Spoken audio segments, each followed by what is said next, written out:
Hello, everybody, and welcome to the PHLY Eagles postgame show after a wild 37-34 overtime victory by the Philadelphia Eagles, capped by a 12-yard Jalen Hurts touchdown run in overtime after the Bills had taken a 3-point lead on the opening possession of overtime, a game in which the Eagles trailed by 10 points twice, surrendered a go-ahead touchdown late in the fourth quarter, and then sort of stumbled their way into a final drive in regulation before Jake Elliott nails through a just insane 60-yarder to send this game to overtime. This Eagles team now 9-1, still 2 games clear of the rest of the league, and proving once again that no matter how ugly they can play through stretches of a game, this is a team that has serious, just like unbelievable belief in themselves. And if that is the characteristic of this team, I think that is what it is. This team believes to the end that they are going to come back in the win. You saw Jalen Hurts sort of shaking his head after the Jake Elliott field goal, like he couldn't believe that he let it get to that point, and yet he gets to celebrate by flipping the ball into the stands after running into the end zone for the game winner, 37-34. The poor Buffalo Bills franchise, 2 missed field goals in this game, so many missed opportunities. But yet it is, once again, this is 3 games in a row now where the Eagles have won despite being outgained by over 100 yards. A wild one, Jamie. You were flipping out as Jalen Hurts ran into the end zone and said, let's do a post-game show. Brian Johnson for mayor. We got a lot to talk about, but let's just sort of get it out. Bo, let me just start by saying this. That was an incredibly professional, level-headed assessment of the game. But let me just speak for every irrationally, maybe inebriated or otherwise just excited Eagles fan and say, holy shit, this team, I've never seen anything like it. They just win. Like, of course the Jets is the one game they lost. Right. Like, of course. That's just classic NFL, weirdness. And they just seem to answer. A game in which they had no Lane Johnson. Sure. No Milton Williams. They lose Fletcher Cox in this game. They lose Zach Cunningham. Maybe an upgrade comes in after that. But just Christians everywhere. So many things going up against them. And, I mean, such an ugly performance in the first half on offense for them, save for 1 touchdown drive. And yet they find a way. I've never seen anything quite like this. Yeah, the first half, I did a halftime reaction video on our YouTube channel, and everybody in here, you nut jobs, you absolute sickos, please hit that like button while you're in here, and of course, subscribe to our page. I did a first half reaction video, and I was like, that was absolutely embarrassing on the offensive side of the football, and it was. And I kind of said to you before halftime there, because Romo came out and started the third quarter saying, the Bills have played zone defense on every play of the game so far. And I kind of looked at you and I was like, why can't Brian Johnson figure out to dissect the pockets of the zone? Like, if they're going to give you that, start feasting on it. And credit to him, Brian Johnson for mayor. We'll talk to Zach about, the turnaround at halftime. But something happened. Something was different. And I think you saw it on that last drive. They were kind of thrown to the open spaces within the zone on that big Devontae crosser. And then that 3rd and 4 play to Devontae again on the outside. Beautiful throw from Hurts. Yeah, really. And then the play that we hated earlier in the game, the quarterback draw from Jalen, ends up being the game-winning play. Kudos. It is. I feel like the quarterback draw is the biggest difference between how ugly it looks when it doesn't work and how beautiful it does look when it just happens to be the right call. That one I give them, yes, obviously. It's like a screen a little bit like that. Yeah, but the blitz was coming. I don't know if Brian. And a great pickup from Kelsey. There's a great block in there. Yeah, and Kelsey totally redeems himself after his weird end of the game. Turns out he just had to pee really bad. Yeah, Jimmy Kempski, I think, was speculating he had to go in and take a dump, Yeah. which could happen. Nerves. Yeah, you know? I mean, that would make me flinch too. Yeah. But that play call to end it was absolutely beautiful. Nick Sirianni likes to think that this team is like so great at all the details. Sure. Right? And that is part of the reason that they are so good. This team makes mistakes all the time. Okay? Jalen Hurts, 2 more turnovers in this game. He's got to stop throwing the ball straight at rushers who are in his face. And then there's the botched handoff with DeAndre Swift. Actually with Kenny Gainwell, rather. At the end of regulation, they had that like lollygagging to the line, and then there's the 2 false starts on Jason Kelce. And Sirianni's not handling his timeouts correctly when the Bills have the ball. This is not a team that like makes the most of every little inch available to them. Sure. Right? This is 10 games now. We see this all the time. Like the idea that this team is going to just turn it on and play their best game. I don't know that we're going to see that. It's been 10 games now. We talk about, we joke about this is the worst 9-1 team we've ever seen. That's not the identity of this team. The identity of this team is that they're down 17-7. They're playing terribly. They're down 24-14. They're playing terribly. And there is like the Jalen Hurts force of personality that brings people along to believe that, so what? We're still going to win this game when we come back. And I believe that is what is the identity. And I'm not saying Sirianni doesn't get credit for that. He fosters that belief. But like, this is not a team that comes out every week and plays a clean game. They are sloppy every week, and still they find a way to win. Yeah, it's unbelievable. And I want to get your like kind of play momentum shift of the game because I think it's easy for me. But like, that clip went viral yesterday of Jeremy Fowler interviewing Jalen Hurts, right? Coming out before the combine and all that, and was like, "Well, you're not going to be 30-4 in the NFL." The way he answered that, and he was like, "We'll see about that." The way he answered that might be the most supremely confident I've ever seen an athlete like that. And it's to your point. I think it's a trickle-down effect to this team. And of course, Sirianni and Lane and Kelce and BG and all the vets get credit for that. But I think Jalen Hurts' cool, calm collectiveness, I got this attitude, really just kind of trickles down throughout the entire team. And they've taken on that personality of like, it doesn't matter how many times I Plaxico Burress myself in the foot. We're going to win this game.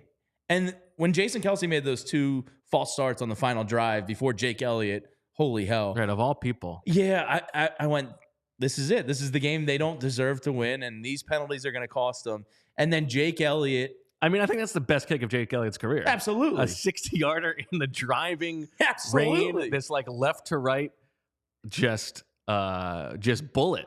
I think it was that on purpose. I think it was his stinger, as he said. Yeah, he's a great golfer, and he knows in certain conditions. I'm not saying it's the same, but it's like certain conditions. If it's rainy and wet, you got to have that stinger shot in your bag. Too. And he just whips out this stinger 60-yard field goal. This guy's unbelievable. The stones, so I wanted to ask you, what was your kind of play that you think changed it? Because for me, I think 100% I put it on Bradbury's interception.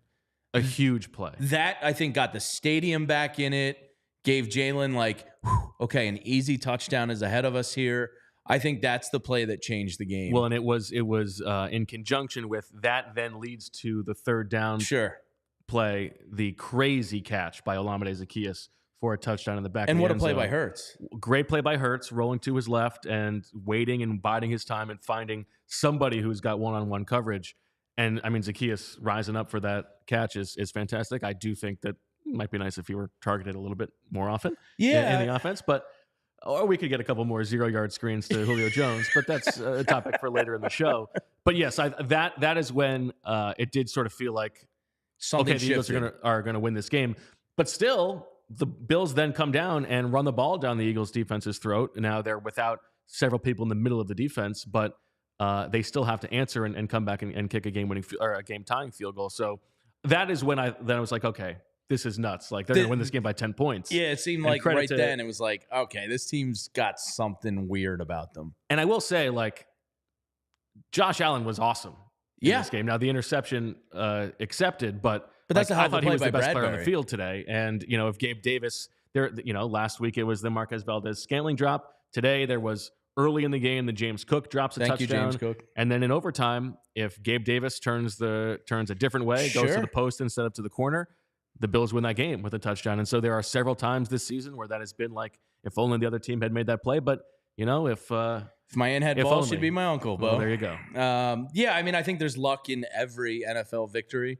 Like, at some point in the game, something lucky is going to happen that went your way. I think the Eagles' luck has just come because they did enough where they shot themselves in the foot that the luck coming back to them on the Gabe Davis play. And Romo even said he would know better than me. It's kind of like it's hard to tell whose fault that was between Allen and Gabe Davis there. His point was like, just get your head around quicker, and that would be to the inside as opposed to the outside.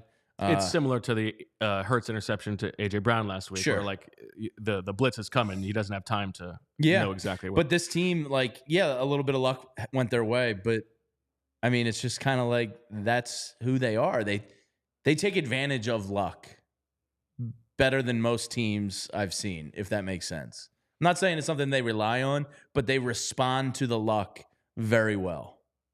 Yeah, and also, like Deniz, DFOP Deniz has tweeted about this week. The statistical support is that the Eagles have been the best team in football in the second half when games are close this season. They have played their best when games are on the line, and I think that does sort of support the eye test. Yeah, I mean, Zach wrote an article this week. It was great. It was like 3-parted. One was Desai in the second half and his defense. Part of it was Brandon Graham. And Brandon Graham, yet again, with a huge sack on third down when the game is in its most crucial stages. Huge play, and on the day he becomes the leader in all-time regular season games played for the Eagles franchise. Yeah, but it's not like the Eagles are getting out in the first half and just bloodying teams. It's more like their ugly wins and that halftime adjustments, whether it be from Brian Johnson or Sean Desai, are winning them games. So I really think this coaching staff has been pretty phenomenal this year. Like, I know Brian Johnson frustrates the hell out of you at times. We got to have that conversation.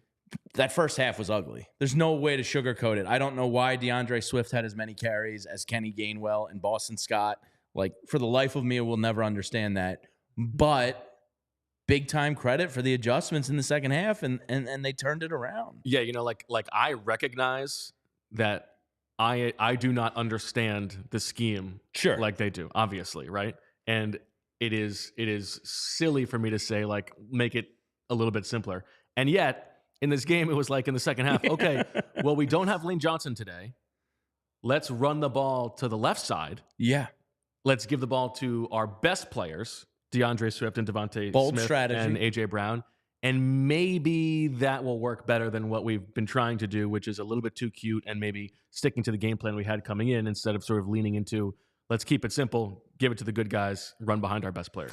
Yeah. It's a bold strategy that they implemented there in the second half, running to the strong side of the line. Right. But yeah, it's like little things like that. And, just this ability to overcome mistakes too. Like, part of it's luck, sure, but like Jalen Hurts had 2 back-breaking turnovers in the first half. And I really believe that is like the force of Jalen's personality. I think so. Yeah. And he comes out in that second half and makes maybe not 1, at least 2, if not 3 MVP caliber plays. And I think right now it's pretty clear who your NFL MVP is. Yeah, at this point. I think he's starting to run away with it, actually. Your odds aren't great right now if you head to DraftKings. I think he's definitely the favorite, but I don't know how he loses it. Even if they lose the next 2 weeks, they're still going to end up probably 14-3, maybe 13-4 at worst. At absolute worst, yeah. So, like, this win, while it was an AFC team and the next 2 big ones are big for the NFC standings, this set up the rest of the season for, you insulated yourself with a nice little cushion around you. Well, that's exactly right, because now you are free to, if you want to, not want, but if you split the next 2 games, Niners at home next week and then at Dallas, you are still in position to, if you win out, which is then at Seattle and then the sort of cake-looking final stretch of the schedule, Giants twice and Cardinals at home. If you split the next 2 games, you're still safe for the 1 seed. So, and Jonathan not Gannon, to say that's what you're trying to do. Oh, but yeah. You hate to see Jonathan Gannon get embarrassed today. That's a shame.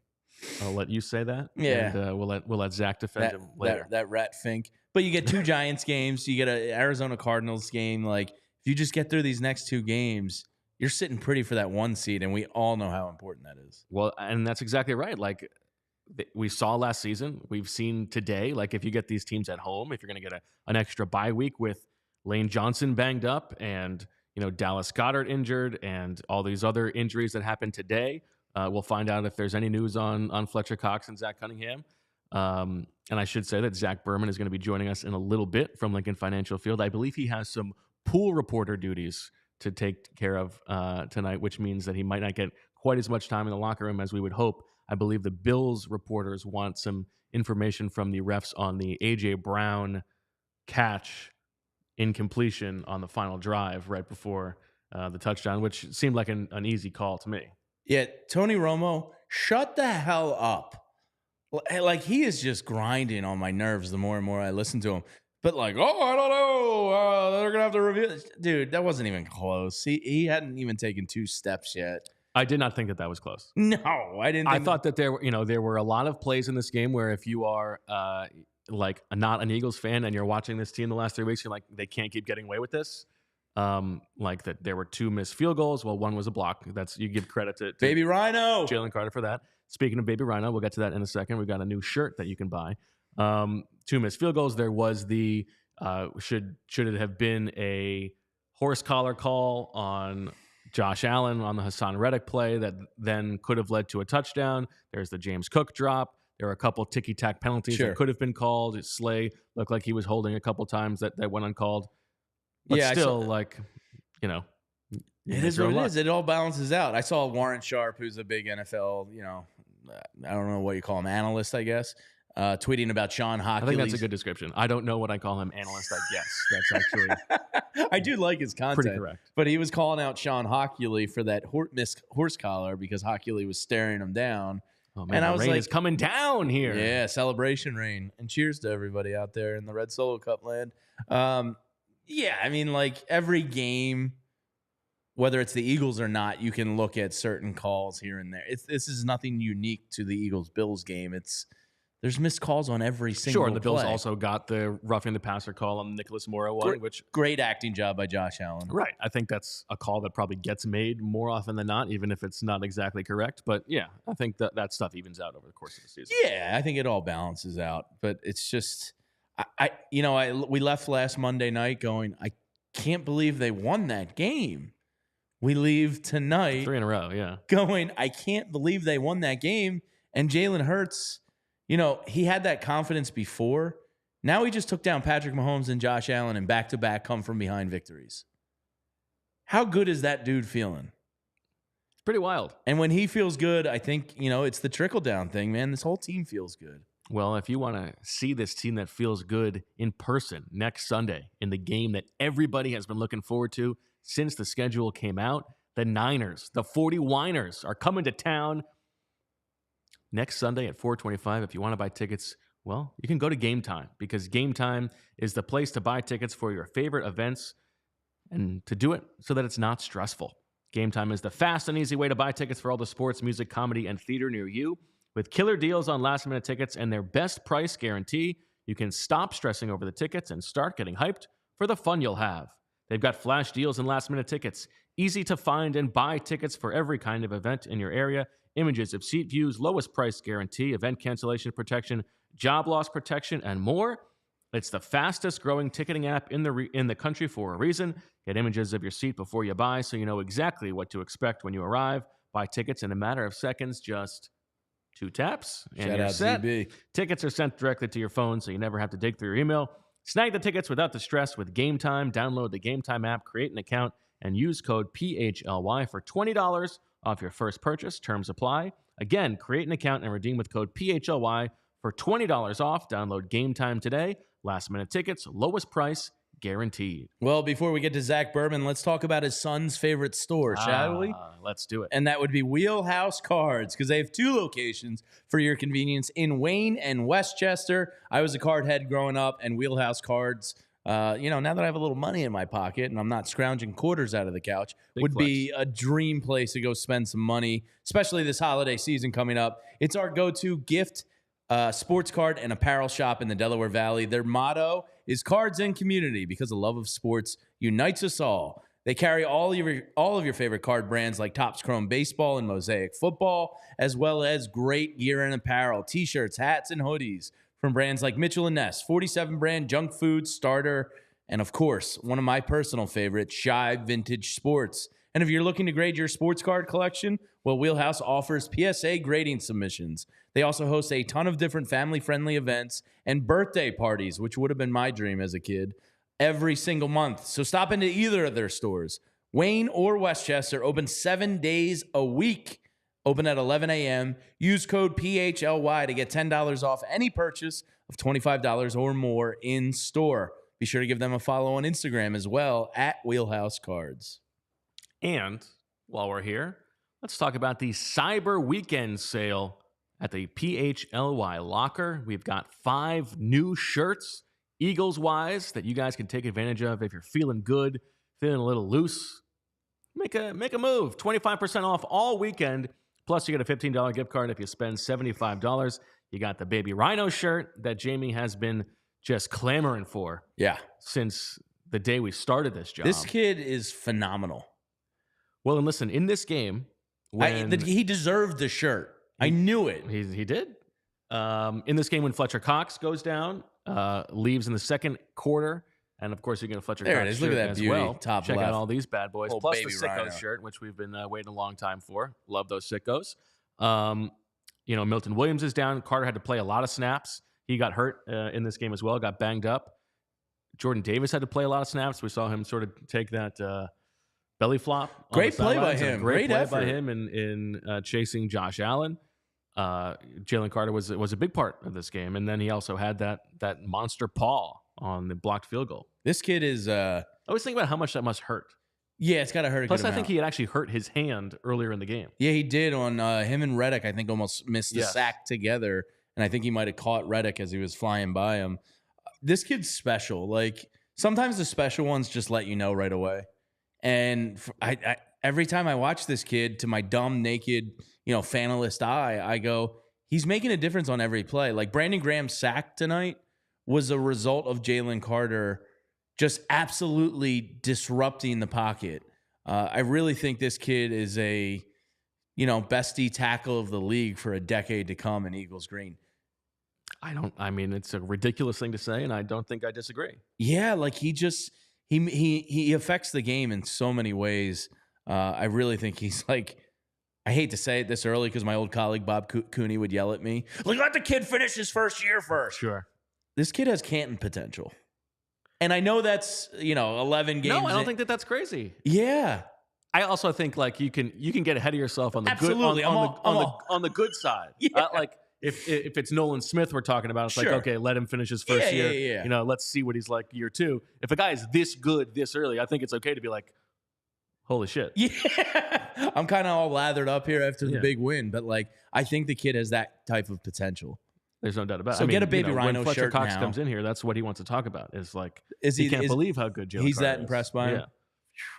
I mean, the fact that you got him at number 9 in the draft, I think everybody agreed before the draft. Circumstances, not circumstances that he was a top 1 or 2 player in this draft, and he's shown you that's accurate. Yeah, no doubt about it. Yeah, and he's the odds-on favorite to win Defensive Rookie of the Year now, as he should be. Yeah. Let's stick with the offense for now, and then we'll get to the defense. Because Can we just skip the first half? I thought the defense played very well and kept them in the game in the first half. Jalen Hurts finishes 18 of 31 for 200 yards, 3 touchdowns, and 1 interception, adding 14 carries for 65 yards and 2 touchdowns. What a weird game where Jalen Hurts was sort of mediocre for most of this game, was slow to read and seemed very indecisive early in this game, really through the first 3 quarters of this game. He finishes with 5 touchdowns. That is actually wild. Yeah. But he was 2 for 9 at one point, and I think 4 of the incompletions 30 passing yards at halftime were throwaways. It was one of the worst. First 3 plays of the game were him throwing the ball away. Yeah, he went 3 for 3. Yeah. And this is where the Brian Johnson narrative, and I know people dislike him for whatever reason. I've been getting text messages all game long, dude, fire this guy, blah, blah. And I'm not a Brian Johnson defender, but 10-1 is 10-1. You know what I mean? So yeah, we're not firing a guy at 10-1. There's a couple of my buddies in the phone want to fire Brian Johnson. But to me, that first drive of the game, It's like, all right, why aren't you trying to get DeAndre Swift involved? But of course, this is the thing that is so impossible to say from a distance without being in there. Like, I would imagine that the offensive plan in the beginning of the game, that's the stuff that Nick Sirianni has helped put together all week absolutely. long, right? And so Definitely. you can't really just say, get rid of Brian Johnson. Offensive game right? plan. Like We'll change it too. It's Sirianni's offense, and especially early in the game, you would figure that that's what he's put together. If anything, like the fact that they've been better in the second half, most of the time on offense is a credit to Brian Johnson. Absolutely.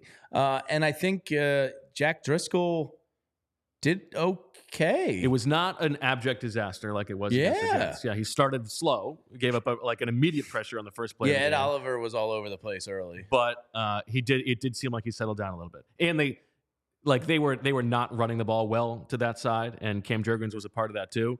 So we'll have to watch what the tape says about that, like run blocking wise, but pass protection wise, he did seem to hold up better as the game went on. Yeah, but let's not sugarcoat it. That first half offensively was dog shit, like squared. That was, I don't know if it was the weather. I don't know why you're not targeting A.J. Brown.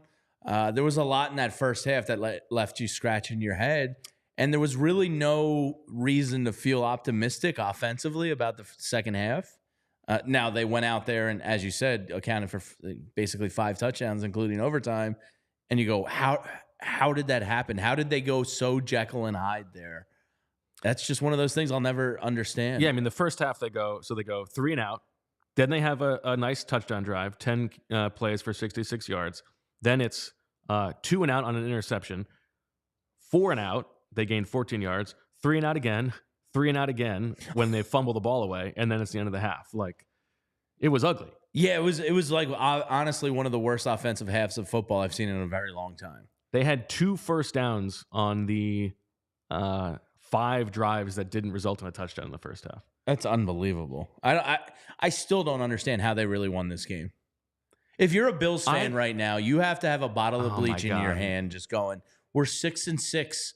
With a point differential in triple digits in the positive way. Yeah. Your defense finally shows up in the first half, at least, versus an Eagles team where you probably didn't expect them to. You probably thought that was going to be like a 40-point game shootout that you win. Your defense shows up in the first half, and you're going, we got this. And then you lose in that fashion with a 60-yard stinger field goal, and you stop them in overtime. That field goal, that must have been so crushing for them. Oh my gosh! Because they showed Gabe a franchise Davis, that is just cursed by field goal luck. They showed Gabe Davis and Stephon Diggs on the sideline, like their brains were scrambled. They couldn't believe what they just saw. That's Eagles football. That's also Buffalo football. Yeah, it's a fair point. Yeah, and the Eagles, they said it in the game, are the first team since the Buffalo Bills in '92 to repeat, to go 9-1 or better in the first 10 games after losing the Super Bowl. So the Eagles are in rare air of continuing a dominant run that they're on. And next week is going to be pretty awesome down at Lincoln Financial Field. Yes, next week will be very fun, but let's stick on this week. Yeah, absolutely. For now. I mean, you're playing for the number 1 seed next week. DeAndre Swift, 14 carries for 80 yards, 5.7 yards a carry, and not as much of a factor in the running game and the passing game as I was expecting in this game. 1 catch for 4 yards, but another productive day. There were a few carries here where he went a little bit Miles Sanders-y, I thought, and tried to bounce something outside and lost yards. There were, I think, 2 of those in this game. One in particular was pretty bad to the right side, but when he gets in the open field, he's got as much juice as anybody. And I mean, with no Dallas Goedert, he should be I think the 3rd option in the passing game, even though Zaccheaus made that nice play. Yeah, I think this is back-to-back weeks now where you can directly tie DeAndre Swift as being the catalyst to big scoring drives. I hate to say I want more running back because I feel like 1980s hoagie mouth Eagles fan in the 700 level screaming like run the ball. But I do wish there was a little better balance at times. Like that first half was a perfect time to get DeAndre Swift in the game. And you give him the same amount of rushing attempts as Boston Scott and Kenny Gainwell. I just don't understand that. Well, now to be fair, Gainwell, like those guys, he was effective. Gainwell had 2 carries for 26 yards. Boston Scott had 2 for 14. So the running backs as a group had let's see, 120 yards on 18 carries. That's like 6.7 yards. Yeah, I guess I per should carry. just say So the running game let's more. just run the ball. Yeah, let's just run the ball in the first half. You know, maybe Jack Driscoll can knock the anxiousness off. Maybe they can kind of like bring that physicality to the Bills. And we'll have to talk about the tush push. What'd you make of that? Yeah, the Jordan Phillips on the first tush push of the game, just like the egregious encroachment. 100% planned by Sean McDermott. If not by McDermott, by Jordan Phillips. Sure. Because he was dirty throughout the game. There were a couple other plays. Him and Jurgens mixing it up 100% on purpose. 100%. He was going to hit somebody and bring the physicality to them. You think you're going to own the line of scrimmage? I'm going to hit you before the whistle. This. Like I'm going to give up this first down, but you're going to be scared to do the tush push moving forward. And then they put the exclamation point on the drive with a tush push from like the 2-yard line, and like you think you own the line of scrimmage. Take it easy. And I think that's low key genius by Sirianni. Because like his players were probably pissed off that Jordan Phillips did that. Because it was first down. It was first and goal from the 1.5. You don't see that on first. We're going to give this to them now. And he went, "Oh, you're going to hit us early? I'll that. show you who owns the trenches. We do, MFer. And every time I get down here, I'll do it again." And that's the type of stuff I think really fires a team up, because your coach is kind of like speaking as an extension of you. And I do think that's a little bit of the secret sauce of Nick Sirianni's brilliance. Yeah, I think Sirianni as like the emotion of the team is an underrated part of. Absolutely, he's got his finger on the pulse of the emotion with this team. I think so. Yeah. Devontae Smith, a big game, 7 catches for 106 and a touchdown. A beautiful catch on the touchdown. In the back of the end zone on a nice throw from Hurts. But considering the rain coming down and he's taking a hit as he goes up and gets that, a really nice play. And then also in overtime, that crosser was a really nice play, and then also the 3rd and 4 or 5 that he got open on. A big game for Devontae Smith, whereas A.J. Brown goes 5 for 37, another relatively down game, but he did have a touchdown. He did get his touchdown, and that's the beauty of this team. Like I saw some people in the chat earlier, and make sure you sickos are hitting that like button and subscribe button while you're in here, enjoying and reveling in this awesome Eagles win. I think that's the beauty of this offense is like, okay, if A.J. Brown is down for the count, then Devontae Smith can kill you. And if Devontae's quiet, that probably means AJ's going off. There's really not a game where both of them are held silent. So it's just like, pick your poison. What are you going to do? Gabe Davis had a decent game for the Bills. They're probably a little bit slightly lesser of a version than the Eagles wide receiver core. But, like, what do you do? I mean, they're both number ones on the majority of teams in this league. It's a defensive coordinator's nightmare facing this Eagles offense. And it's sort of why the way that the Eagles approached the end of game possession that led to the 60-yard field goal was a little disappointing. QB draw. Yeah, and they get to the 40 or whatever it was, and they're sort of very slow to get to the ball. Don't waste that timeout, which is fine, but you waste 20 seconds, and it didn't seem like they were really on top of things. And then that leads to the Kelsey false start. I would not have minded like seeing a little bit more hurry up there. Like, let's go score a touchdown. We're not playing for a field goal. It seemed like they turtled a little bit. I would chalk that up to Nick Sirianni's first that I can recall kind of time management blunder in I don't even know how long. Like, I think he's done a really good job of. I disagree a little bit. Oh, what do you got? No, he's never been perfect with like end of game, end of half stuff. Okay, I thought the timeout was weird, but I really don't recall, and maybe I'll have to pay better attention. Too many blunders there? Well, the famous one is... I know you got a couple in that warped at mind the end of the first half of the Super Bowl, they don't take a shot at the end zone. It seems like it's less about like big boners of not having a timeout or messing up the time, instead of like when they should take shots or when they should be clocking the ball.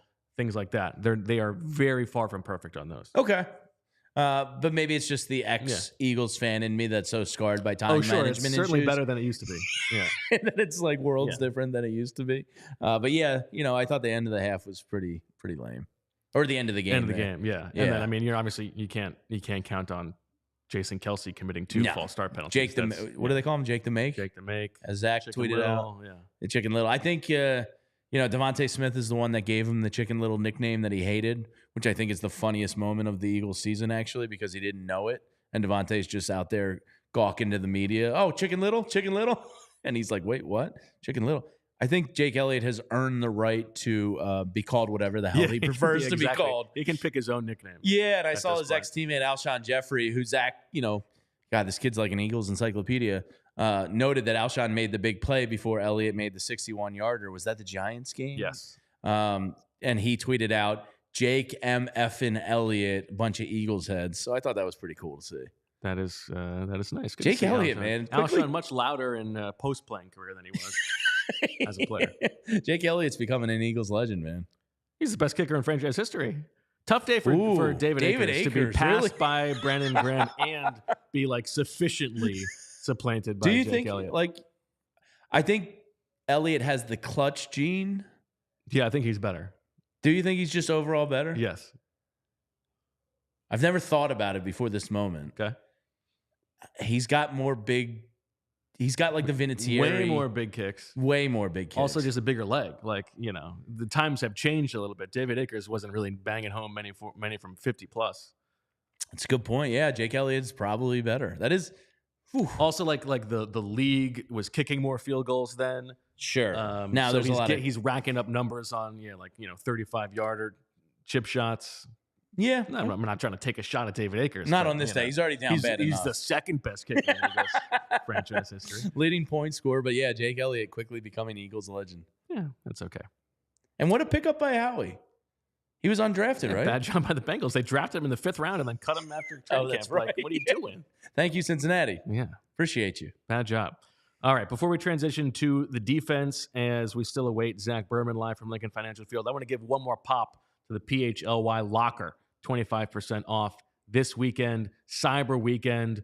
Who knows if that had anything to do with Lane Johnson's sore groin? That's a conversation for a different time.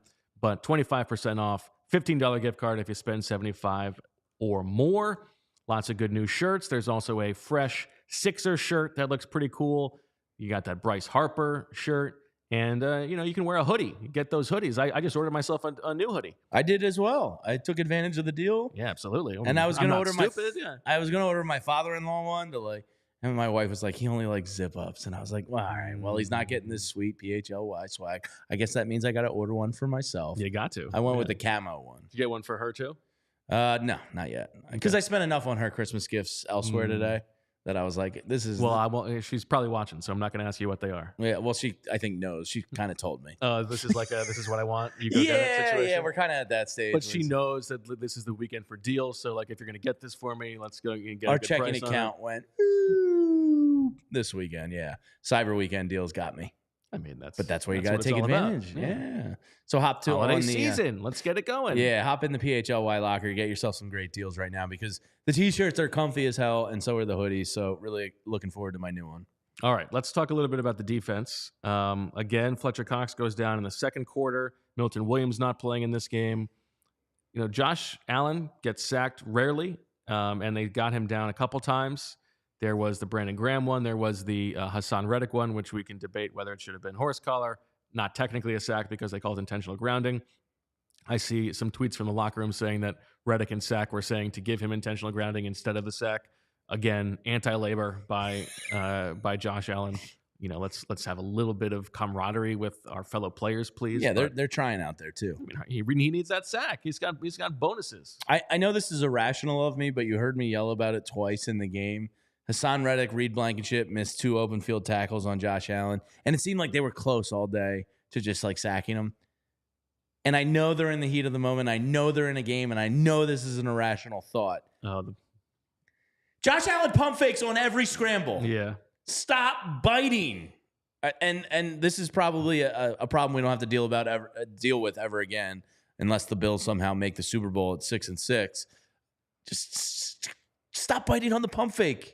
He's usually past the line of scrimmage, and kudos to him for still getting away with it because he does. But it was driving me nuts. Stop biting on the pump fake. Yeah, it's tough. That not to like this is like somebody's 100 on the scale and somebody's like 5 on the scale. That when I was a quarterback, that was my move too. In open 10 yards down the field, give a half pump fake. It works because it works. Yeah, absolutely. Yeah, you can't help but it's like because it's made you flinch. Yeah. Okay, great. I'm a human being.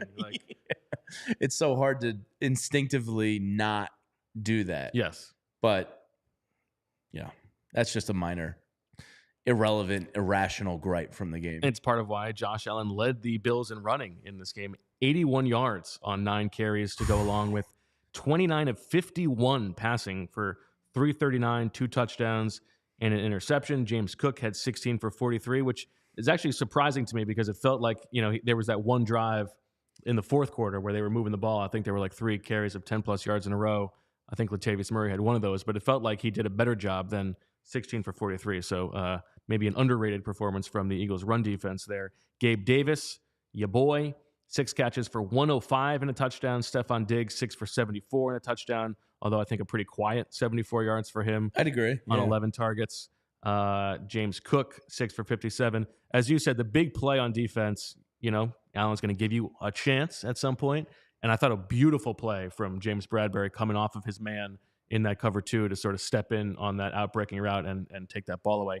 He also made a beautiful play on that breakup against Diggs in overtime, I think it was, where he's going to the ground. It looks like Diggs drops it, but actually Bradbury is the one who punches it out as it's coming down. I thought he played his best game of the season. Yeah, and then almost came up with another interception later from not biting on a double move there by Diggs.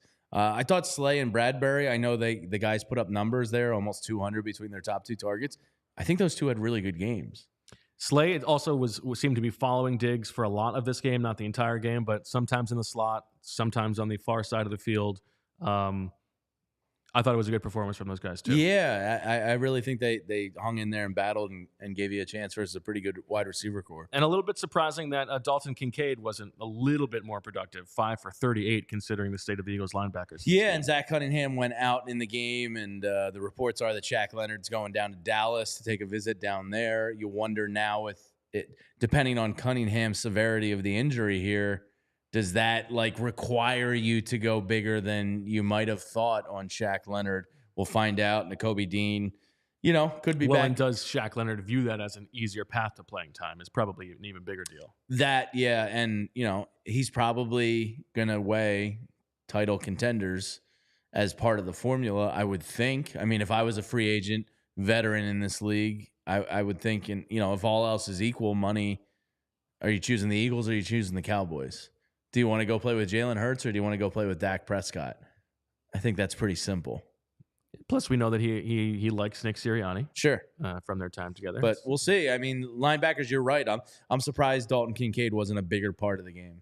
I see James Palmer tweeting, Jordan Mailata said on the game-winning touchdown that he couldn't believe the Bills gave them that look. That play is a staple within their offense, and when they saw the safety move, they all knew Jalen would score. Wow. So that's a tough shot at Sean McDermott. Yeah, I would imagine that's a Jalen Hurts check to play as soon as he saw. I don't know if that's the original play design. You know what I mean? Like if they saw something, I would imagine he checked too. We'll have to go back and look at the tape. But, it was the Devontae play down to the 1 yard line last week. That was a Jalen check to play. And if this was another Jalen check to play, you might not have to worry about this dude in pressure situations. He might just play his best with the game on the line, and that's so un-Philadelphia-like. True. Unless it's the Jets. True. Which he maybe just thought his swag was going to carry on. He shut off that clutch gene. But, if he checked into another game-winning play, what else can you say about this guy? Yeah, I think that's fair. I know some people want to have the Christian Ellis conversation. I'm sorry. We were watching a different game.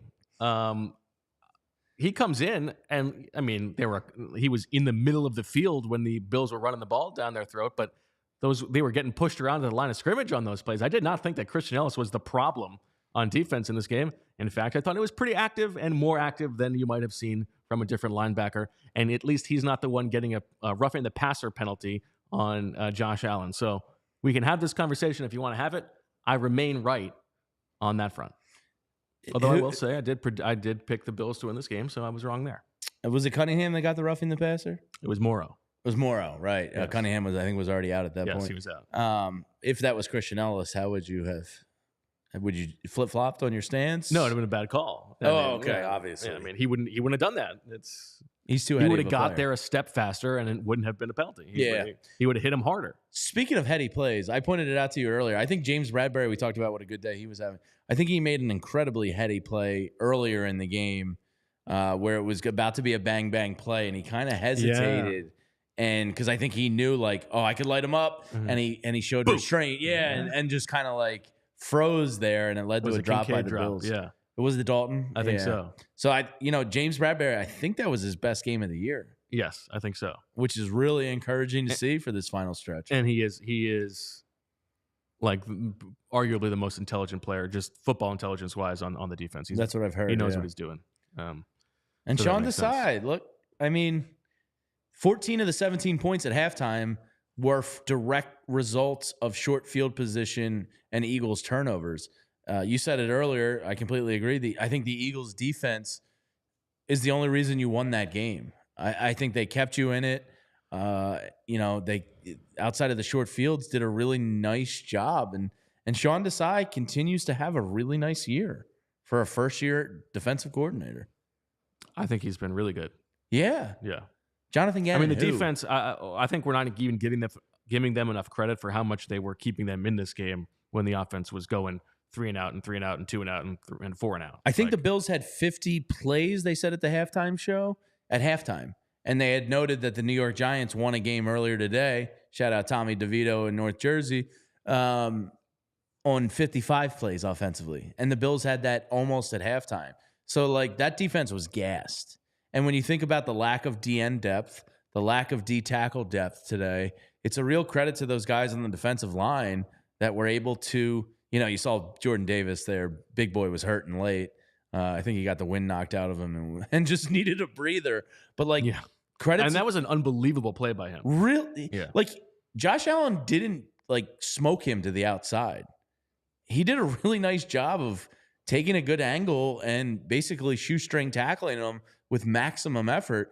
But you could tell those guys were gassed by the end of the game. And again, Absolutely. that's a credit to the defense and Sean Desai.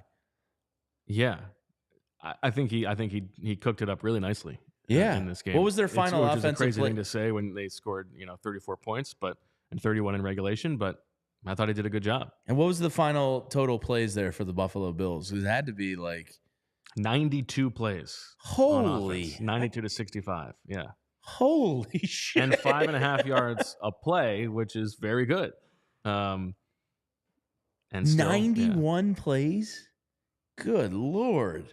How did they win this game? Now the problem, if we're gonna not throw too many flowers on the defense, 3rd and long continues to kill.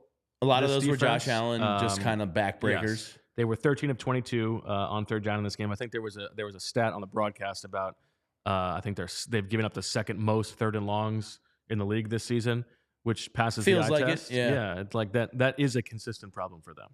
Yeah, that is. That's every week we kind of there's something to work on here. Right. I would say 3rd and long. They are by far the worst best team in the league right now. Absolutely. Yeah. But 3rd and long is definitely something because that's just emotionally a backbreaker. Not only for us watching the game, but I'm sure the guys on the field have a little bit of fuck. And there's only so many. Especially the defensive tackles because there was no Fletcher Cox and no Milton Williams. Yeah, Jordan Davis. Marlon Tuipulotu can only play so many snaps. It had to be Jordan Davis and Jalen Carter. Somebody get that man some leftover pie. He earned it today. Yeah. Well, him and Jalen Carter, man, that's the middle of your line for the next decade, and those kids are pretty impressive. All right. Now, Zach is, I believe, trying to go to the Jalen Hurts press conference, and Jalen Hurts notoriously takes his sweet time after the game. Because he's so handsome and pretty, he's got to make himself look good. We may not get Zach for a few minutes here. So, did you see the sweatpants he was wearing before the game? They apparently are $1,400 and have designed holes in them, or they to look worn. You know what I mean, like that look. Oh, interesting. So $1,400 sweatpants is Bo Wulf. If money's not an option, getting into that world. No, if I had $1,400, I believe I would spend it all on the PHLY locker, which you can get for 25% off this weekend, Cyber Weekend. Think of all the hoodies and T-shirts you could buy for $1,400. It's a lot of hoodies. Yeah. Yeah, I don't think even if I had endless money, I don't think I'm ever buying $1,400 sweatpants. It would be hard for me to get past, I would much rather have 15 pairs of sweatpants that are like very comfortable. Yeah. Instead of one of these. Or I'd rather just eat go to dinner. filet mignon for breakfast 4 days a week. You know, like there's so many other things. What were the ramifications, by the way, of the ice cream for breakfast the other day? How did that turn out? It was fine. Okay. Yeah. I think I got some cool dad points and not too much grief on the backside. So I think all in all, a win. Great. Yeah. Love that. It's only going to encourage me to offer it more. Now, yeah, well, that's my other question is, has she then asked for it every day No, since? she has not. She knows that it was a special. Yeah, but I did make French toast and pancakes this weekend. Nice. So, you know, I spoil her on What kind of bread are you using for French toast? I had a leftover baguette. So I did. Ooh. I did this thin slices and really let them soak. A little cinnamon in there. Oh, of course. A little vanilla, a little cinnamon, a little bit of nutmeg. Ooh, a little nutmeg. That's what happens when you have a 10-1 football team. You get a little saucy in the kitchen. Like start throwing nutmeg in your pancake mix. That's fantastic. And Chef Wulf, may I ask how cooking Thanksgiving went over? Oh, Thanksgiving was good. Yeah. A couple key learnings for next year. Okay. Not going to waste the time with the oysters and the stuffing. Didn't translate as well as you thought. Yeah. Didn't translate. Was not worth it. Were you the time shucking? investment. I was shucking. Yeah. How did that go for you? Not bad. It's a little bit time intensive. Yeah. But I know I'm no stranger to a shuck. I can shuck. The turkey cooked a little too quickly. I don't know if it was new oven. That's not a new oven. But yeah, it was supposed to be like about an 80-minute cook, and by about 55 minutes, that baby was just a touch warmer than I was hoping. So that's okay. And a little salty on the dry brine, but that's these are key learnings. Meanwhile, the beets with coriander. I am not a beets guy. Not a huge beets guy myself until recently. Really? And they're becoming a part of the rotation. My wife loves them with like feta and stuff. I just feel like I'm eating soil. You gotta have better beets. What do I need? Schrute family. Come on over beets? and have some coriander. Now Zach's gonna get mad at me because if I don't call you out for doing a Schrute beets thing, that's what he said the other day. So yeah, I mean, we all know that that's a Schrute thing, but it's the only beet reference I got. That's the exact same thing he said. He's gonna be listening to this on the drive home tonight after staying up until midnight writing his Jalen Hurts story about how Jalen Hurts can never be counted out. And he's going to listen to this part. He's going to be yelling, "Thank you, thank you." So you've made his night. All right. So Zach pretty much as well as anybody in this world. Do you think it's because we always ask him what we're looking forward to reading tonight and tomorrow. Yes. You think this is 100% Jalen Hurts story?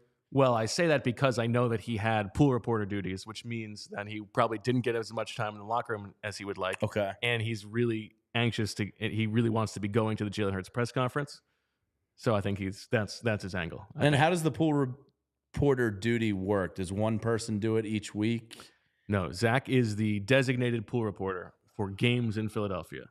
And so it doesn't often happen. It only happens if the ref needs to be interviewed about something. And it's like you have to go through the league office. He took over this mantle from Reuben Frank a couple years. I believe last year was his first year as the pool reporter. So I think this is only the second or third time that he's had to do pool reporter duties. But it takes away from being able to do your normal job, and especially if you're the only guy on the beat there. He's not working with somebody else who's also in the locker room. It's a tough beat for him today, I think. Now, do you think Jalen actually? I also don't think. The Bills reporters do not need if it's for the AJ Brown overturned thing. That's a weak request. Yeah, that's really weak. That is a self-evident ruling that does not need to be explained. Yeah, that was ridiculous. That was a Tony Romo hype job if I've ever seen one. Now, do you think Jalen actually takes a minute to enjoy this in the press conference tonight? No smiles. Main thing. Rent is due. I think he'll say he's proud of their tenacity, their efforts, the never quit attitude. The never quit. He's going to say that he's proud of Jake, but he wishes it didn't come to that. He didn't. He wanted to score. He never wants to watch a field goal. He's proud. He's proud of the team. Yeah, he does enjoy these, right? Because I don't know the answer to that. Because dude never breaks. I think he does. He broke a little bit last week in the locker room. Did you see when he was saying he broke down the huddle? He said, let's get in those sexy Kelly Greens next week. And if you saw his musical, Speaking of sexy Kelly Green, yeah, I mean, you right here. what are we doing here? The Kelly Green is just the superior jersey. The stadium looks better. The pants look better. The helmet looks better. I mean, hopefully Jeffrey Lurie realizes this. And me and Andrew started getting nuts talking about black alternate Kelly Green jerseys with the silver How would that work? pants. Oh, okay. You know, we were taking it to the next level. And Okay. like the options are just better. I mostly just want the font and number Better. stuff to stay. Way better. Way better. The eagle at midfield, way better. Like, it's just, what are we doing here? Yeah, I definitely agree with that. Yeah. So, you know, I hope Jalen was able to enjoy this because he's quite unbelievable. Trying to see my notes, a few other plays to talk about here. Now, we touched on it a little bit, but for all the lauding of Jalen Hurts, he has been too loose with the ball all season long. And was that Leonard Floyd with the tip? I believe it was. Okay. He had a pretty good game, at least in the first half. And listen, like, that play looks fluky. It is a little bit fluky that the ball gets deflected off of a shoulder pad and into the air and then intercepted, but that's not the first time we've seen him do that. He does that all the time. And like those are plays that can happen when you're just throwing the ball right into the defender's face. And the handoff to Gainwell, where it looks like he's pulling it, and then Gainwell has to step up to block the safety Jordan Poyer, and then he puts it in his chest, and the ball drops down. We have seen issues with handoffs like that this season, and I think that sort of played into what we saw in the first half from him as a passer, where it seemed like he was a little bit indecisive. He just like it has been 11 games now. He needs to be better there. That is not good enough. Yeah, you know, it's his career high already. He's probably gonna, I don't know, exceed it by, in terms of just interception. He'll probably end up exceeding it by like 6 or so if he stays on this trajectory.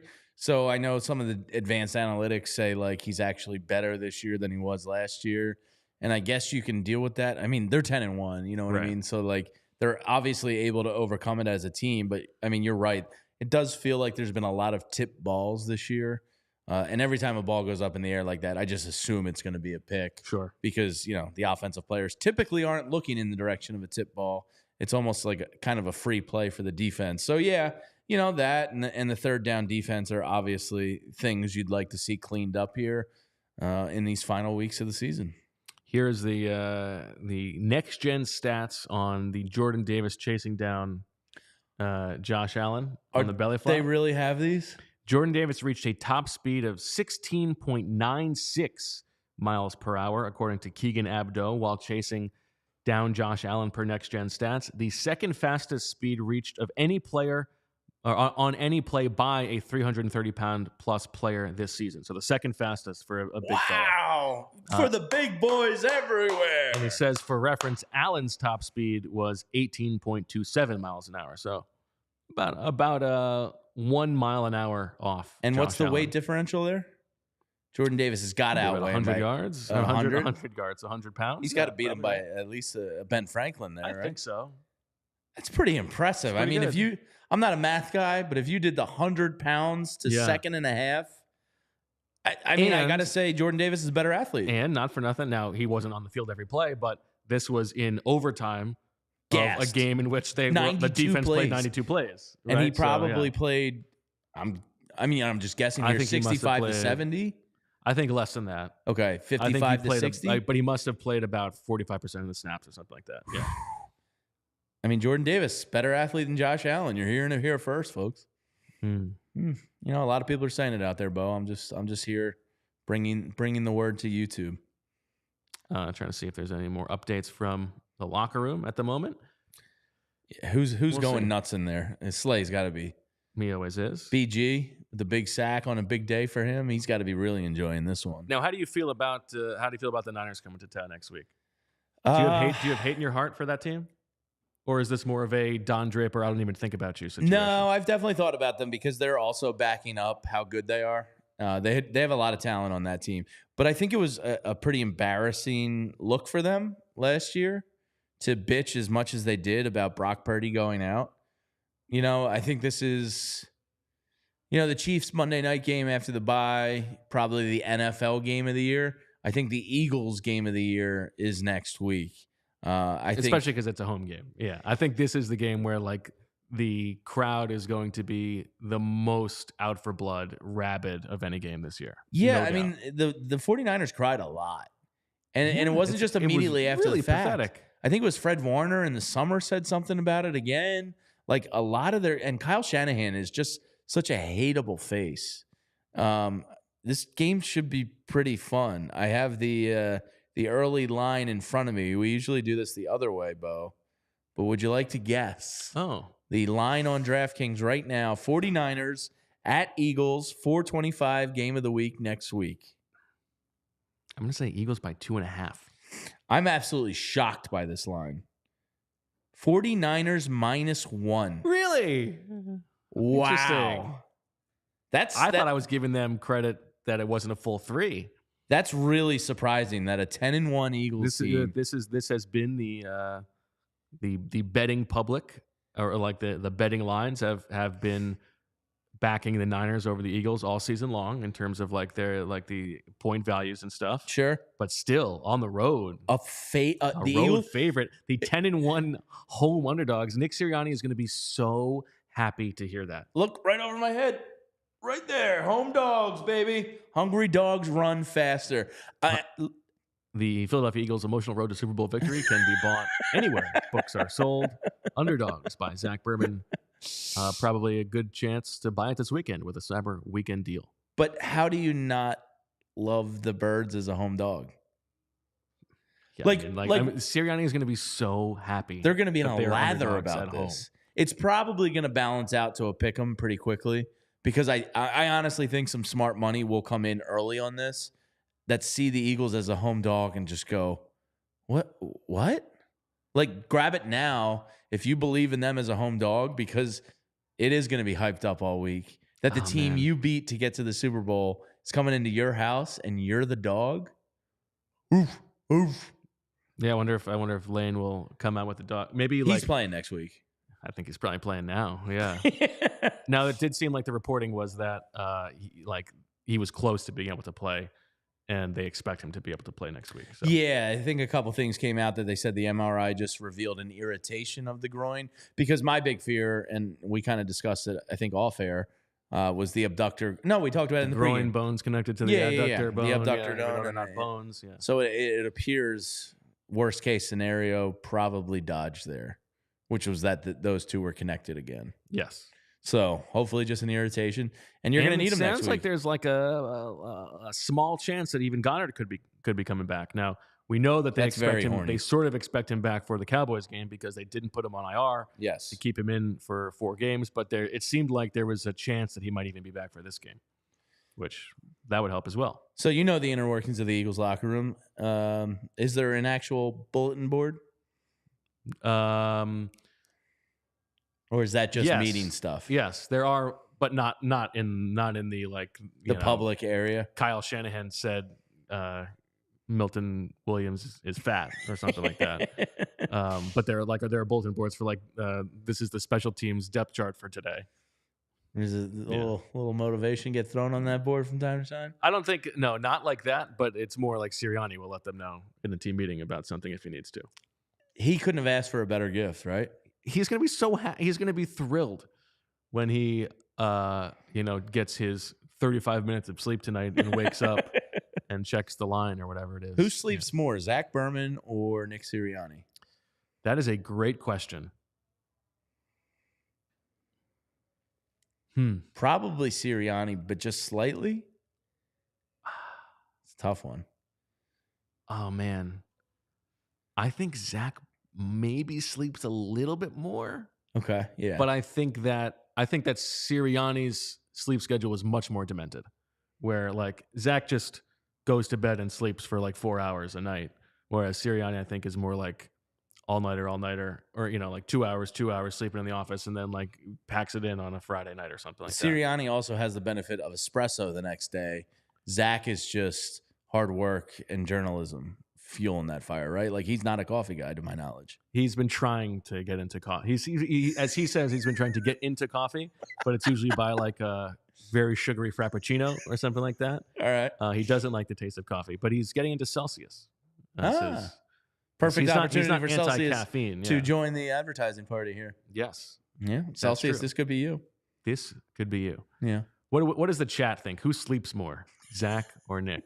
I definitely think that Zach wears his lack of sleep better than Sirianni does. Sirianni's showing up with those baggy eyes. Yeah. There's not enough espresso in the world to stop those sometimes. No. Yeah. Okay. Let us know what you think. Well, Zach should be with us momentarily, according to our Slack channel here, Bo. He finished up with Jalen and will be joining us shortly. Says he's on the elevator. Ah, okay. Here is an Adam Schefter tweet regarding the league MVP, Jalen Hurts, who, God, it just looks good in the Kelly green, doesn't it? It does look good in the Kelly green. Sexy, as he said. Jalen Hurts, who had 10 rushing touchdowns in 2021, 13 rushing touchdowns in 2022, has 11 rushing touchdowns this season, is now the first quarterback ever with at least 10 rushing touchdowns in 3 consecutive seasons. That's pretty unbelievable. Tush push, baby. He what are your demented thoughts there? I'm laughing at a certain person on Twitter who continues to make a clown of himself, but it's not worth saying who that is. Anyway, we're waiting for Zach Berman, who will join us shortly. Before we do that, we've got him. We've got the man himself. 2-0 again in best bets. 2-0 again? That's 16-4 on the year. You had the Josh Allen one. Yeah. And I believe I was 0 for 2 trying to go for. Well, you went for the big money payout. I did go for big money. I went for the coward have to lay money on the line. Yeah, but to go 2 for 2, and you got the dub again. What's that? What is it? We're on the 16-4. 16-4 on the year. Printed money. Unbelievable. We hear that familiar cough that can only mean one thing: the return of Zach Berman from the 50-yard line or thereabouts. Zach, how are you? Give us the nitty-gritty of the pool report. Nitty-gritty of the pool. Well, first off, doing well. I just sprinted up here, so trying to get the oxygen now. The nitty-gritty. Excuse me. I'm sorry.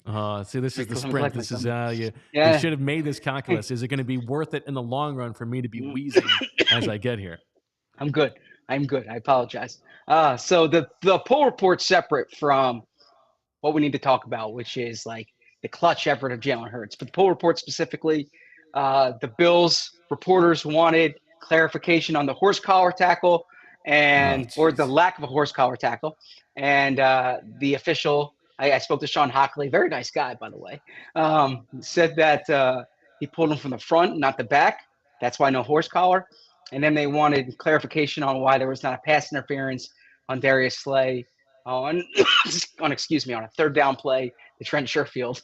And what? Yes, and so I got that clarification, and that was the pool report. So Zach, I'm going to say this on your behalf because that is ridiculous. You do not ask for a pool report for a pass interference and a first quarter non-penalty call. That's outrageous. You have a job to do. I agree. Well, I shouldn't say that. No, I'm happy to oblige. I thought at least it was going to be the AJ Brown thing. That was the end of the game. That was the game on the line. But like, no. Buffalo really wanted this pool report. So as the Philadelphia representative from the PFWA, I was happy to oblige and ask those questions. And so I did that, but then got down to the locker room, made sure I was in there, and great locker room.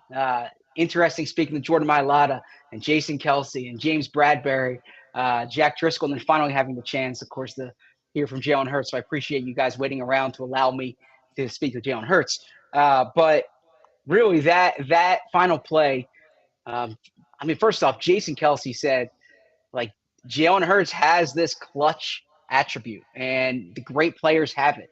That you've seen this the past few weeks. He comes through late in games.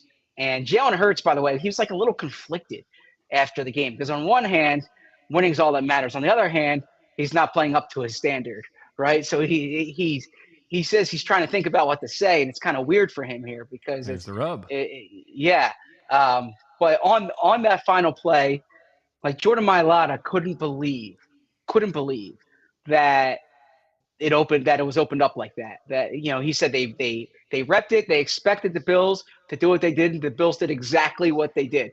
And because before the play, it doesn't necessarily look like the type of look you're going to run a quarterback draw into.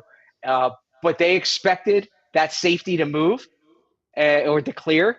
And now Jalen Hurts told the offensive lineman afterwards, like, he knew exactly what was going to happen. So I asked Jalen Hurts, what made you think the safety was going to clear? And he said he did not know. That was just his instincts taking over. But it certainly seems like from talking to the offensive lineman, like that worked exactly as they expected. And Jordan couldn't believe it. Jordan was watching this happen, Jordan Mailata, and was just like, this is perfect. Like, how is this happening? But overall, the big sentiment was, man, they played bad early in that game, and that they keep finding ways to do this. And they keep finding ways to do this in large part because of their quarterback. The adjustments that they made at halftime. Jason Kelce talked about the scene in the locker room where, I know I'm rambling here, but there's a lot I want to tell you guys. So there's this idea that you keep hearing, well, halftime adjustments don't really happen. You can't really do much at halftime. Jason Kelce actually gave interesting perspective on this. He says, like, the coaches have the pictures, right? But they're not there on the field. So they don't know specifically, like, what are the plays you need to run. So actually when Jason gets together with Jeff Stoutland and Roy Istman, who's the assistant offensive line coach, one of the things they're talking pop here. Yeah, one of the things they're discussing is, like, these are the plays that are going to work in the second half in the running game. And Jason says he can't really get much into the passing game, but these are the plays that are going to work in the running game. So they made that adjustment. A lot of love for DeAndre Swift after the game, the way he ran in the second half. Those receivers made some tough catches. The defensive players were absolutely gassed. I talked to Josh Sweat, and Josh is like, after 60-something snaps on Monday, and you turn around, I think the defense played 90-something snaps today. He's like, yeah, you feel it. You feel it. And those guys keep saying they can't keep surviving like this, but they are. I mean, they're sitting here at 10-1, and the first half last week and the first half this week were like two of the uglier halves I've ever seen. Yeah, Zach, it was 92 plays that the Eagles defense was on the field. I think the defensive line, wow, they get a lot of praise for tonight. But you said something about Jalen Hurts there where he's like conflicted because he's not playing up to his standard. I just checked it out on DraftKings. He's a resounding favorite to be your NFL MVP. Yeah. If this isn't good enough for him personally, like I'm saying this as a credit to Jalen Hurts, like what is his like what else could the guy like want? Obviously there's stuff you want to clean up there. Yeah. But does part of him like enjoy this? It seems like he's his own biggest critic at all times, and the team has taken on this personality of like, we have Jalen, we're gonna win. Like there's never a doubt on the sidelines or in that locker room with him. I just hope he can enjoy this a little bit because he's on one of the most absurd regular season runs I've ever seen a quarterback on, and he's now in the MVP discussion late into a season in back-to-back years. And as an Eagles fan, I'm just appreciating the hell out of that. Yeah, so there's two ways for me to answer this. From Jalen's perspective, he would tell you, like, there is no ceiling. You keep trying to hit this standard that cannot be hit, and it's almost like philosophical with him sometimes. I've gone down this rabbit hole where we're like chasing each other with philosophy here. But to answer the question literally, yeah, there's a lot he can do better. I mean, he has a career high in interceptions tonight, this season, right? He's thrown 10 already this season. That passes what he did in 2021. They couldn't convert a third down in the first half. At the end of the third quarter, they had fewer than 100 passing yards, I believe. So there's a lot that he can clean up. The way the fourth quarter happened and that touchdown pass to Zaccheaus, the touchdown pass to Devontae Smith, the way overtime happened, him rallying down the field, that can kind of obscure the fact that he was being outplayed for most of the game. And there for like 60 or for almost 60 minutes of this game, I was going to come on the show and say, like, the Bills won tonight because they had the better quarterback. Like Josh Allen was making all these plays and Jalen was not. Josh Allen was lifting his team and Jalen was not. And then in the fourth quarter, that shifted. And Jalen made some throws. Like that touchdown pass to Zaccheaus was incredible, was an awesome throw. 3rd and long, put it in a spot that only OZ can catch it, and OZ pulls it down. It was an MVP caliber play. Yeah, exactly. That's an MVP caliber throw. That touchdown drive at the end, the way he finished it off, like that's a signature moment. But I mean, he should be the MVP front runner right now. The Eagles are 10-1, and Jalen's leading them there. But there's a lot that Jalen can fix. And to his credit, I do think he's honest about that. Like I think he sees what happened those first 3 quarters. He sees these drives sputter. He sees the fact that they're not converting on 3rd down. So there's a lot he can fix.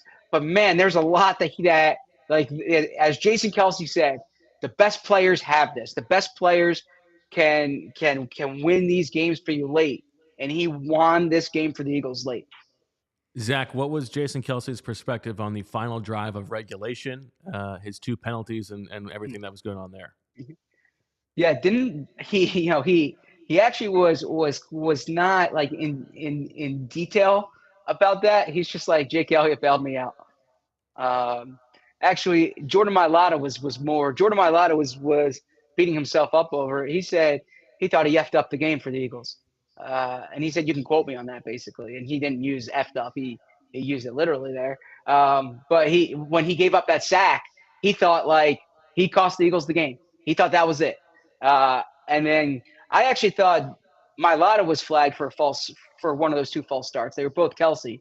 I realized that after the fact when talking to guys in the locker room.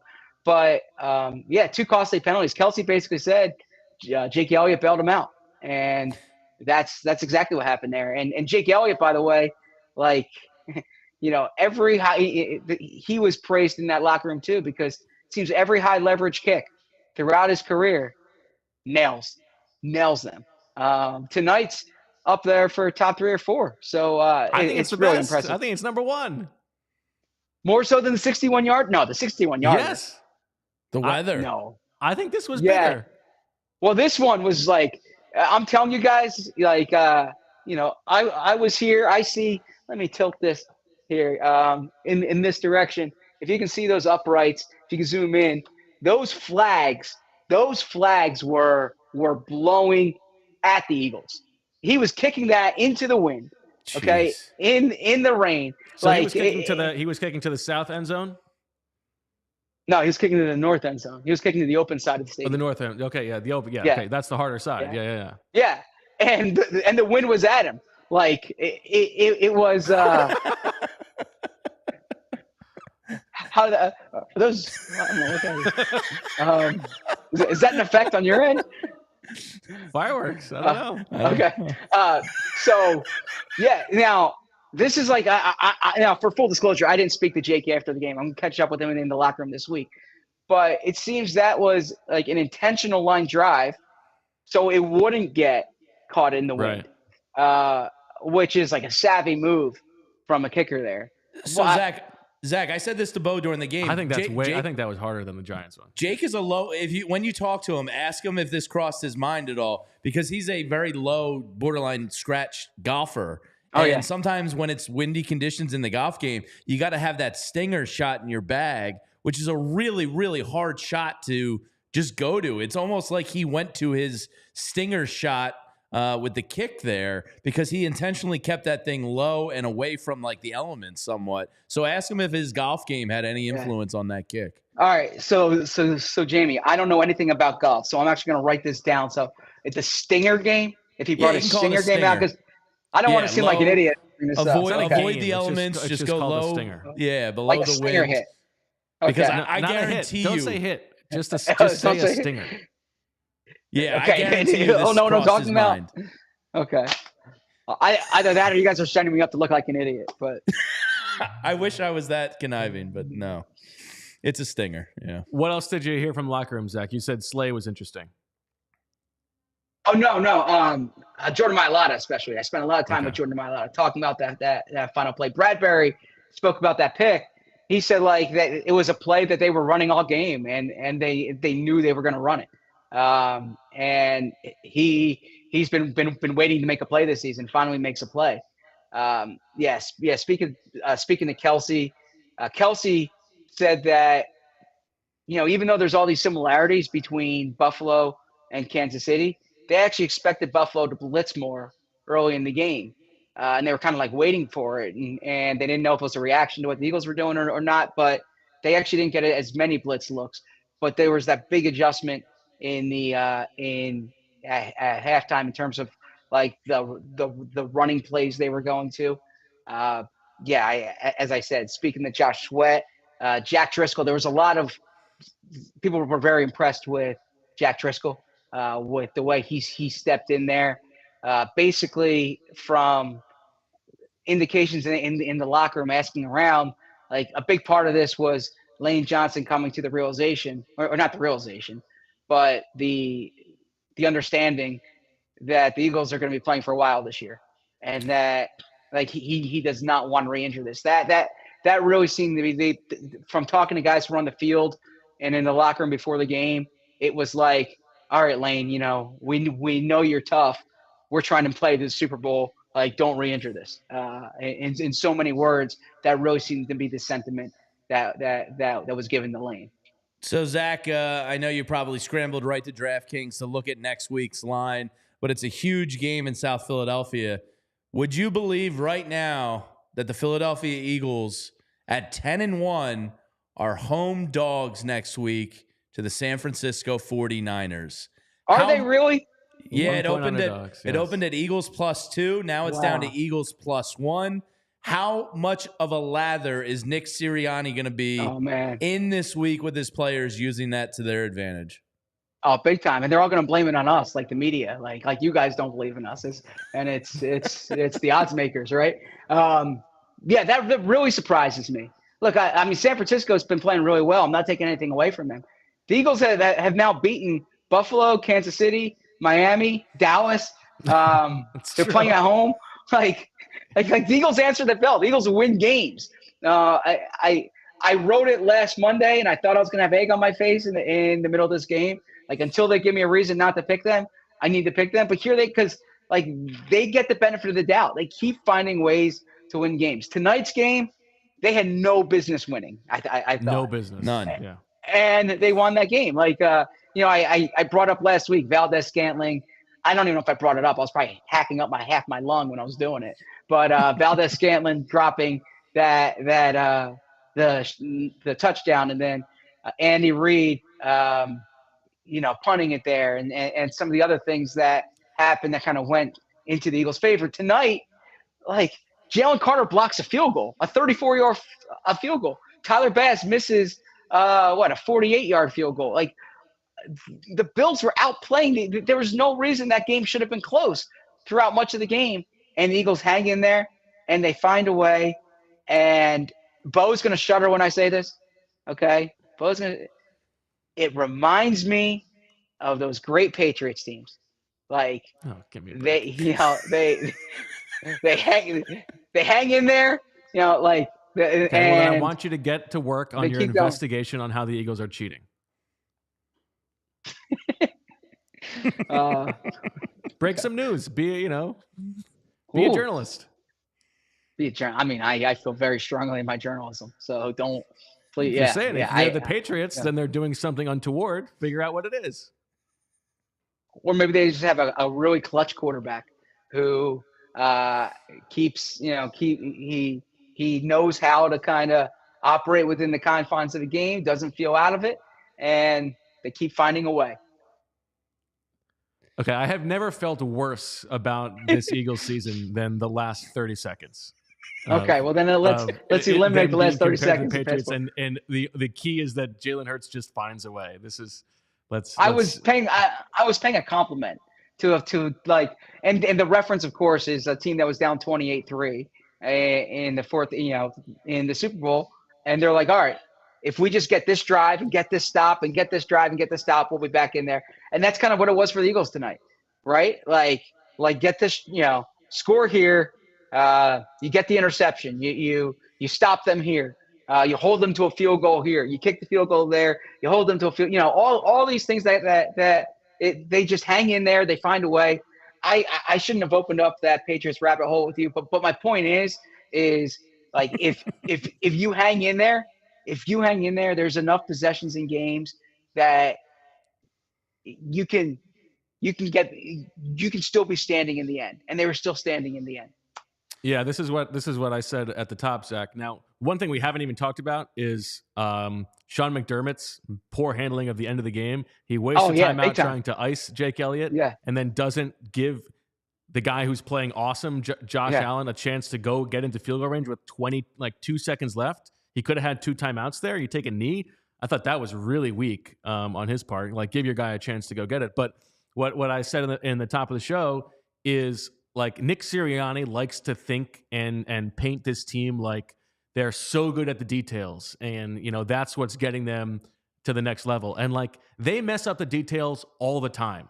Like, they get stuff wrong, like self-inflicted errors every single game. This is 11 games now. This keeps happening, but the defining characteristic that they have is like the Jalen Hurts led self-belief that, as you just talked about, like, if they can hang into the game at the end, they are going to find a way to win. And like, I do think that is a little bit overrated. It's not that easy. I don't know if it's actually sustainable, but right now, like, those guys believe it, and that matters. Yeah. So as far as the errors they made, other than the false starts down the stretch there, I thought I didn't like the quarterback draw. Now, Coach Flynn on that final drive. It's not a draw. It's usually a trap. It's actually a quarterback trap. Well, I trust Coach Flynn. Princeton, by the way, awesome this year, but Penn sending a coach to Texas A&M, so little Ivy League football competition there, right? You don't understand that reference, Mike Elko. I understand the reference. I'm no selling it on purpose. Okay. So. But the audio listeners should know that when you delivered that line, you had the most self-satisfied smirk that I believe I've ever seen out of you. No, I'm still trying to catch my breath. So I did not like that quarterback trap there, because I thought the upside of it was not high, and it forced them to use a timeout to the point there that it was 3rd and 15 or thereabouts, and 17. 3rd and 17. So, or no, I guess it was 3rd and 12, and then they got the penalty that made it 3rd and 17. Yeah. So then if you don't get out of bounds and you don't get the first down to clock it, there was 30 seconds on the clock, I believe, at that point. You need to have that mad rush to get your field goal unit on the field. It's a long field goal as it is. You probably don't really have time to set up. So that's why I didn't like that play in that situation. But other than that, I mean, you would have to refresh my mind on where you thought they really made like game situation blunders. Oh, I'm not even talking about game situation. I mean, there were others, but I'm talking about like the fumble. This is not the first time they botched a handoff like that. Yeah, and I mean, Buffalo scored off of both those turnovers. Look, I agree. They're not playing clean football. They're not playing smart football. And I also agree that like you can't count on your quarterback just making clutch plays in the fourth quarter every single week to win, because at some point the other team's going to make a stop, right?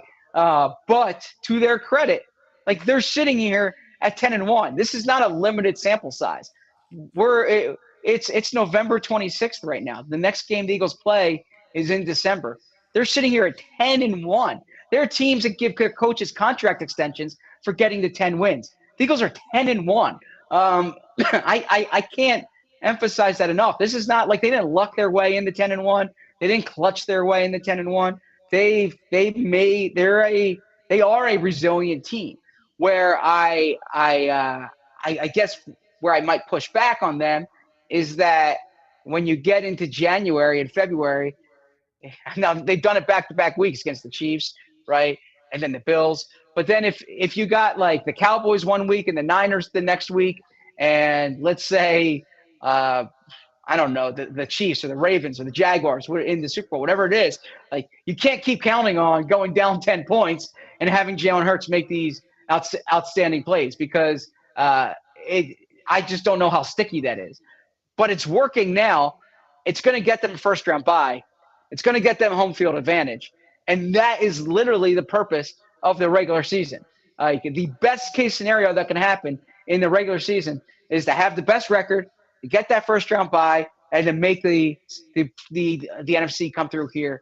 And given the fact that that the Eagles won today and they still have that edge on the 49ers, that is such a crucial win. I understand they can stumble to San Fran, stumble to Dallas, stumble to Seattle, but the probability is very high right now for them to be the number 1 seed, and that's a credit to them. Zach, last one for me. Can Nick Sirianni ever win the Coach of the Year award? Not that it, ultimately we'd all take a Super Bowl, parade down Broad Street more than him winning a Coach of the Year. Or is that ship kind of sailed because now the Eagles' expectations are what it is?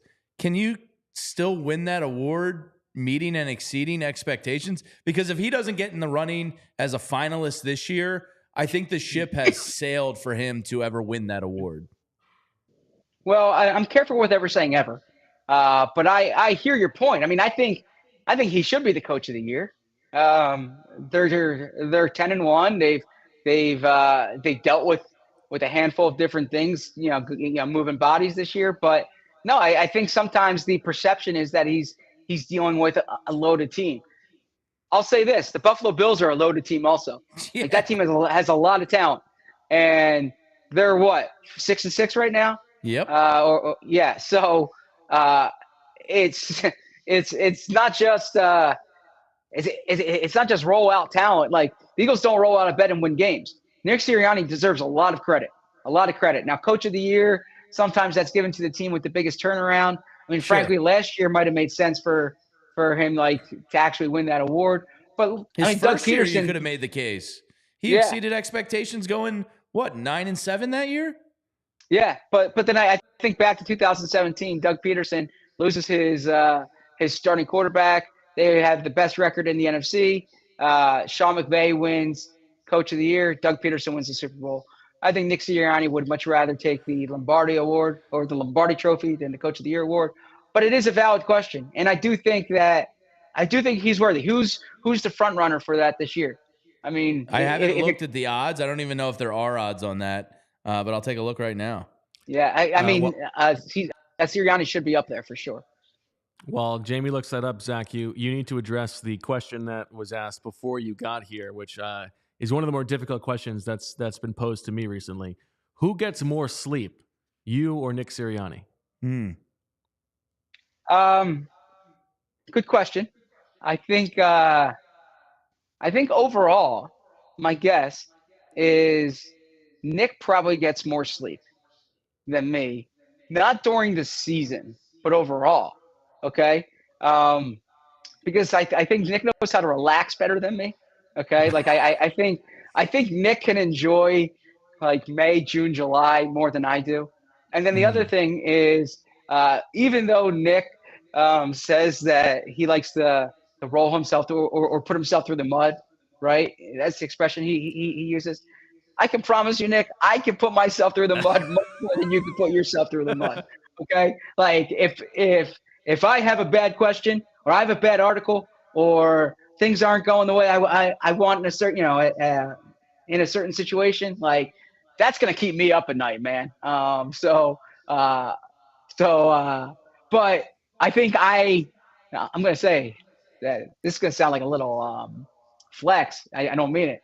I think I wear it better than Nick, right? Like, in these short weeks, Nick wears this lack of sleep quite a bit. All right. I told you. That's what I said. Yeah. Like Nick is like, and the other thing too is I have a little more of a commitment to shaving than Nick does. So, like, even when I am on like 3 hours of sleep, I'll shave sometimes, to make sure that, like, I'm fresh for the camera. Nick's just in that foxhole, man. He's game planning.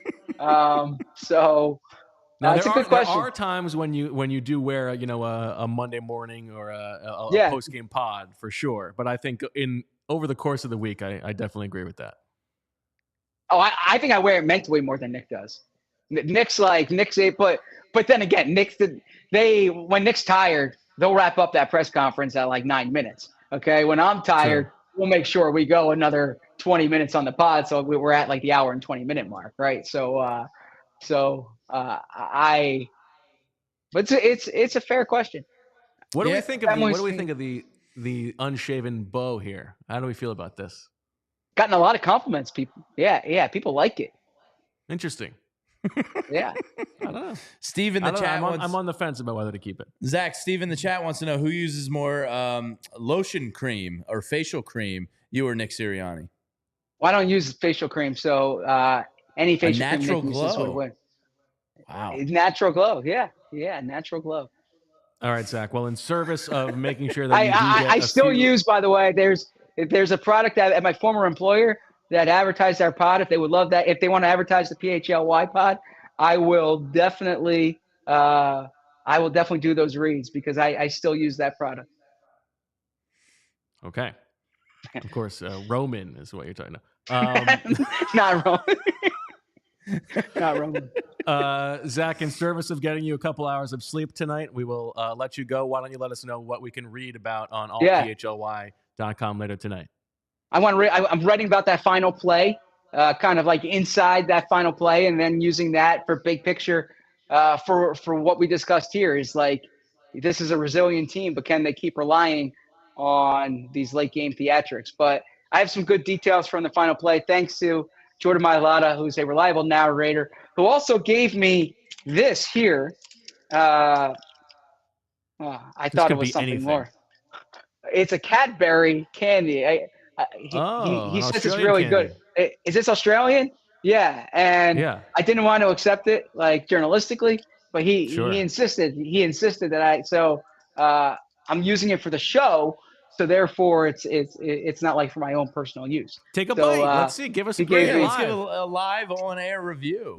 Because the one thing in Australia, I lived there for 6 months, Zach. They do the Tim Tam cookie. Flex. Oh, the Tim Tam. Yeah. Tim Tam. And take a bite and then you use it to sip it through the coffee. It is delightful. Yeah. Vegemite's disgusting, but Tim Tam. Vegemite's disgusting.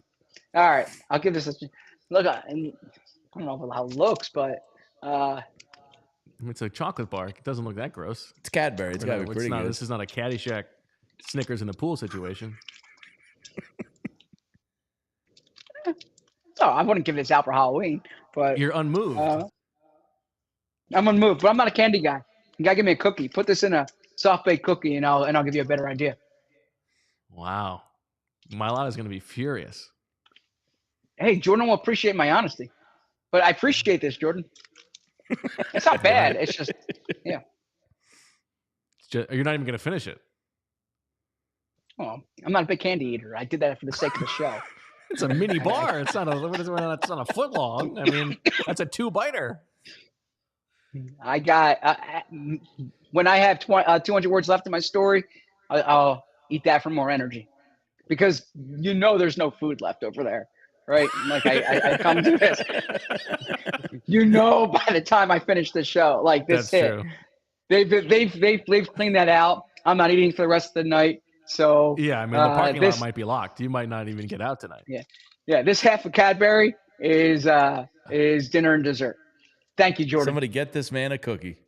All right. Well, Zach I would love Berman, that. Yes. Thank you very much for all of your hustle. As always, you are the picture of indefatigability. We appreciate it. Can't wait for tomorrow's show. And I can't wait to watch this, and I'll listen back on the ride tonight. And make sure you read the story on allphly.com. And if I can keep giving another plug, I got some merch as part of our Black Friday sale at the PHLY locker. Okay, we got some good merch. So I know we've been plugging it throughout the show, but while I have the audience's attention, buy some merch, right? Good Christmas presents, holiday presents, whatever you want. Love that. Good job by you. Always a good company man, Zach. Thank you so much. And let's shout out the people in the super chat. The Philadelphia Wanderer, 100 bones. Believe in Kelly Green and Vince putting it in for the Sean McDermott weird decision at the end of the game not to go for points. I mean, to the was the Super Wanderer, the Super Post there. Believe in Kelly Green is kind of like this team does have a little bit of magic. Like it's hard not to get a little swept up in like how they're doing this. Like Zach is equally as confused as we all are. They just Like there's little angels in the outfield thing where like, well, that's why Valdez-Scantling and James Cook dropped those balls. There's why Gabe Davis didn't turn inside as opposed to outside. It does seem like something. Who would be the angels, you think, in this situation? Oh, that's a good one. Jerome Brown, if we're going like Jerome Brown, okay. Yeah, I could see Jerome looking out for us. Yeah, I don't know. But it does seem like this team's got a little bit of something. Mystery. Yeah. Yeah. And you could even like with the Eagles, you could play up the wings. Like, and Stephon Diggs was doing that after the Bills took the lead there late. Probably should have saved that one for walking off the field. Yeah, something to think about. All right. Well, that'll do it for the PHLY Eagles post-game show. Good job. As always, great job by Zach. We thank everybody for listening. The Eagles 10-1, another unbelievable comeback. Another game in which they came back from 10 points and were outgained by over 100 yards. But Jalen Hurts putting the exclamation point on the win, a 12-yard scamper to give the Eagles a 37-34 win. We will be back with shows all week. I believe 4 o'clock tomorrow. Zach will be back, hopefully rested and ready. Back on Tuesday with Brian Baldinger and Fletcher Cox. And then on Thursday and Friday, I believe we're going to have a special guest on Friday as well. Looking forward to that. All in anticipation of next Sunday's game, the 49ers coming to town for a 4:25 matchup. Cannot wait to find out who their third quarterback is, because that guy's probably going to have to play. So for Jamie and Andrew and Zach and everybody else here at PHLY, we thank you for listening. Thank you for watching. Congratulations to the sickos. Check out all the merch on the PHLY locker. We'll talk to you tomorrow. And as always, we love you.